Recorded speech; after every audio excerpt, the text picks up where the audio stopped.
Hey there, quick update. We are now seeing lots of action in the backyard. Septic system has been roughed out and inspection has passed there. So now getting the tanks in and getting the trench bed in. And then inside, we are drywalled. So really starting to take shape now.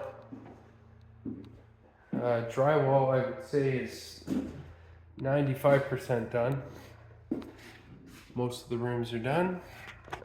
We did hit a bit of a snag here where we don't have a heat pump in here, so bathroom needs a heating element, and the original plan was for a heated towel rack, but there's not enough space between the toilet here and the shower for the towel rack to go, so we're gonna put a baseboard heater down there. You can see the wire connected came back out, thanks to them for doing that on short notice, and you know, now we're back in action.